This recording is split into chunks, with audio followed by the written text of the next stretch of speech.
Hi guys! Welcome back to my vlog. So, ako din ay welcome myself back to my vlog kasi I think it's been 20 years since, 20 years, char. So, welcome back to my vlog. Thank you so much for all your subscriptions and your like. Thank you for your views. It means so much. So, ngayon, ito na po yung part 2 ng aking GAPSA and live series which I posted nung last month I think, and I'm sorry kasi hindi ko na napasundan. May mga kailangang bagay-bagay na kailangan gawin, and at the same time kasi nung short term medyo busy and medyo nahirapan ako mag-cope sa aking requirements. So, here it goes. Ito na ang ating part 2 which will be tips on engineering. So, engineering in general, hindi ko alam kung sa SLU lang tong tips na may apply, pero I bet it's also applicable to other schools or other universities para sa mga estudyante or mga gustong mag-take up ng engineering. So, here we go. Let's get started. So, ayun. Before taking up engineering, ang sabi nila is make sure na you really want and gustong-gusto mo talagang mag-engineering. Kasi mahihirapan ka if it isn't really your passion, it isn't really something you want. It will really be hard, difficult for you to cope or to, kahit masabi natin madali yung lesson, mahirapan kasi it's not something that you love. It's not something that you see yourself doing. So first and foremost, make sure that you really want to take up engineering. So engineering, so marami siyang branches, no? Hindi ako knowledgeable sa mga branches niya, pero may civil engineering, mechanical engineering, mga ganong bagay, hindi ko kasi alam. So, these tips, no, came from some of my classmates and most especially sa mga ates and kuyas na I've come to meet who took up also engineering. So, here we go. For tip number 1, foundation is the key. So, ano ba tong foundation is the key? Tulad nung sinabi ko doon sa tips ko sa math in general, no? Talagang kailangan yung math mo daw nung high school ka, elementary ka is maganda. I mean, maganda yung foundation mo doon, meaning master mo yung mga simple math, simple operations, simple formulas noong high school ka and elementary, so that when you go to higher math, mas madali na siyang i-apply. Kasi actually, accordingly, ang math, no, parang pare-parehas lang. Yung level of difficulty niya lang as you level up, yun yung humihirap. So, it's just the same. You just need, it just gets harder from each step that you take. Ayan. For tip number 2 is you have to strive harder, no? No matter the difficulty, the struggle that you're facing when it comes to your subjects, when it comes to your teachers, when it comes to your classmates, when taking up engineering, it doesn't, you have to strive harder even if you fail. Kasi sabi nila, normal lang daw bumagsak sa engineering. But it doesn't define you as a person. So, keep on pushing. If you don't get it, try again. Find other ways so that you could improve and build your math skills. Kasi engineering naman, mostly math yan. Math skills. Build up your critical thinking in a way that doesn't stress you out and that works for you. Tip number 3 is to take your time and keep moving forward. Like I've said, sabi nga nila doon is normal lang bumagsak. So, never dwell on it. Do not dwell on it, just learn from it. So, kung ano man yung pagkakamali mo doon, try to find out where you went wrong and then seek ways in order to improve that or make it correct. And in seeking those ways, huwag kang magmadali. Learning is a process and it's not something that should be we should rush into doing. So take your time, yung own pacing mo. You don't have to be at par with everyone to think that na kasi ang iisip natin, if we're not at par with everyone, feeling natin is our intelligence is lower, we are lower, but that's not the case. As different as we are, we also have different ways in pacing and coping with our academic life. So take your time. There is no it doesn't define you as a person if you take your time and if you take your own pace in learning. So yun, take your time and keep moving forward. For tip number 4 is to find your learning style and stick with it. Sabi nga nila may iba't iba tayong learning style. May iba sa atin na natututo through listening, yung iba through reading, iba through writing, yung ba yung kailangan ginagawa, or yung iba parang dalawa, so nakikita nila at tas ginagawa nila, tas pinapakinggan nila ako, tatlo yun. So yun, yung iba they learn better with music. If you learn better with that, then go find it, so that at the same time mas madali sa'yo mag-cope, mas madali sa'yo na ma-learn kung ano mang kailangan mong ma-learn.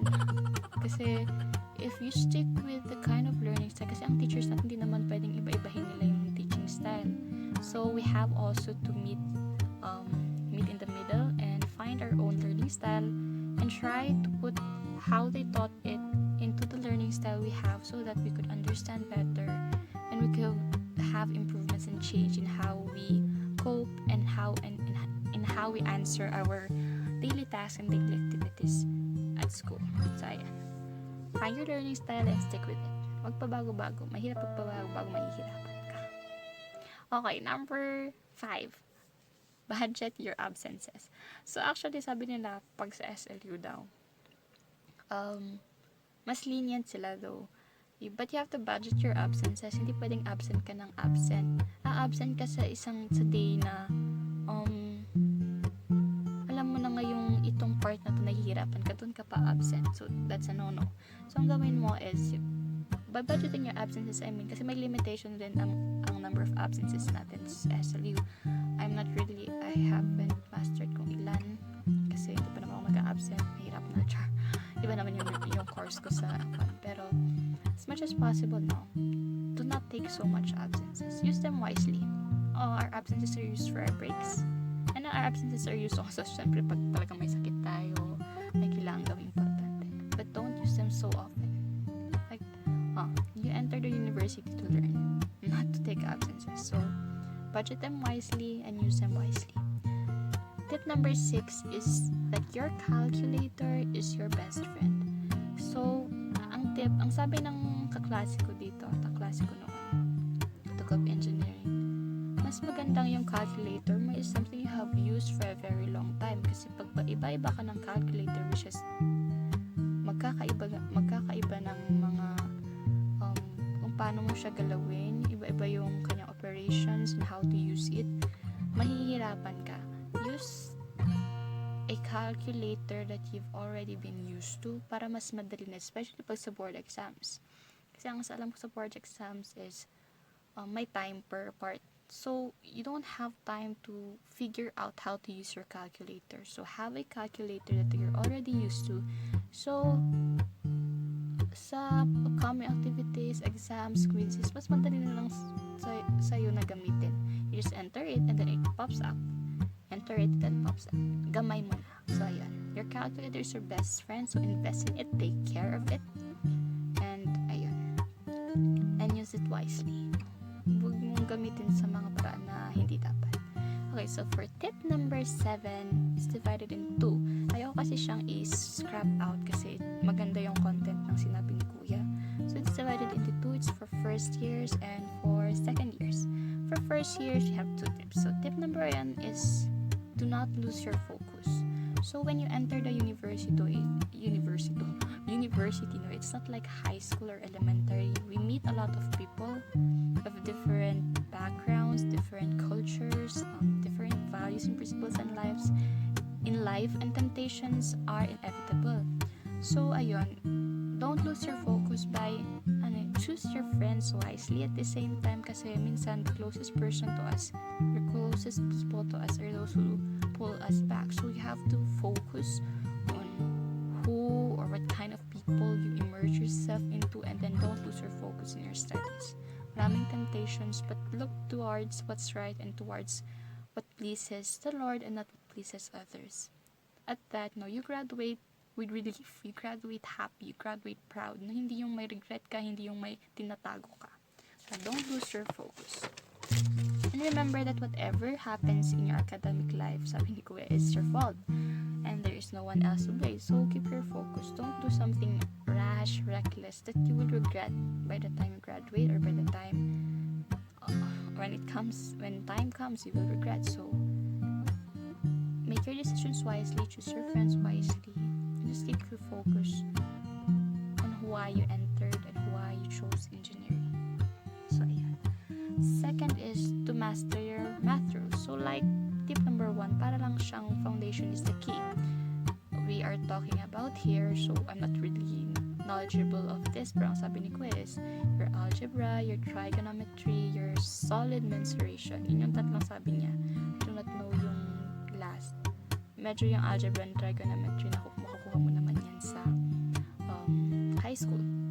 So to master, sabi niya, is not determined by your grade, but you yourself. So it's at your own pace.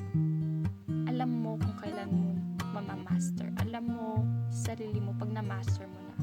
So to master your math rules is simply means that when you encounter math problems, you simply solve it without actually stressing your brain out. Yun yung mastery na. Hindi naman sa hindi ka mahirapan, yung iisi-isihin mo lang. Pero pag nandyan na yung math problem, hindi mo kailangan i-stress yung brain mo sa isang problem lang, no? You have many problems to solve. So ayun, it will not stress your brain out. So it's like your hand moves naturally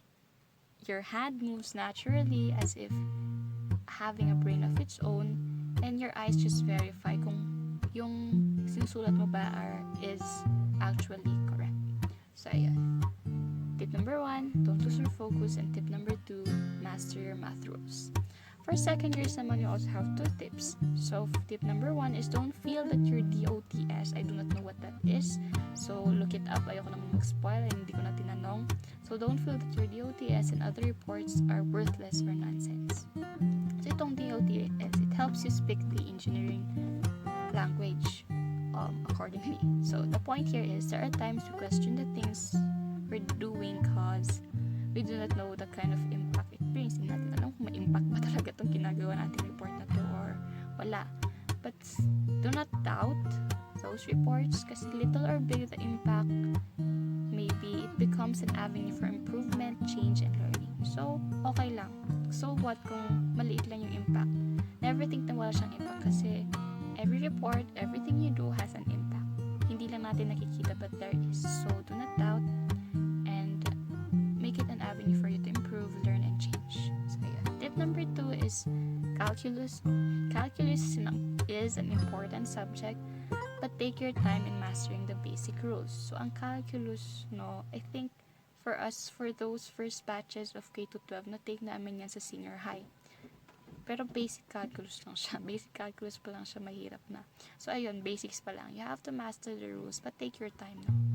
It's not, gaya ng sabi ko, take your time, keep moving forward. Hindi naman porket part ng engineering, you have to taktakin mo yung brain mo to master this subject. It is important and you have to find that importance too in application to your life so that it will be easier for you to cope and understand the reasons behind the calculus itself. So ayan. So yan yung tips natin. There are 7 tips. So overall, you go to universities to educate yourself, not only in the field of academics but also to understand the society you are living in now. So do not enter the class to judge someone but to learn from them. So that includes your classmates, includes your teachers, and that includes everyone you meet in the hallways, in the university. So no lesson is too little.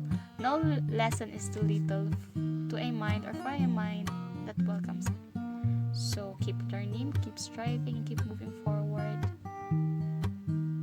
And as you go through this engineering course, I'm sure and I pray and I hope you'll be successful in the end. So those are your tips for engineering. I hope na nakatulong siya. I hope I was able to convey, itawid yung message na gusto ring itawid ang aking mga kuyas, ates, and my classmates that I've asked the tips from. Thank you so much to them. Thank you so much sa mga tips ninyo, kuyas and ates, and of course to my classmates. I hope it helps my viewers, our viewers. So ayan, thank you so much. Don't forget to click that subscribe button and click that bell. Don't forget to like and share. Thank you so much. Keep smiling and know that you are greatly loved.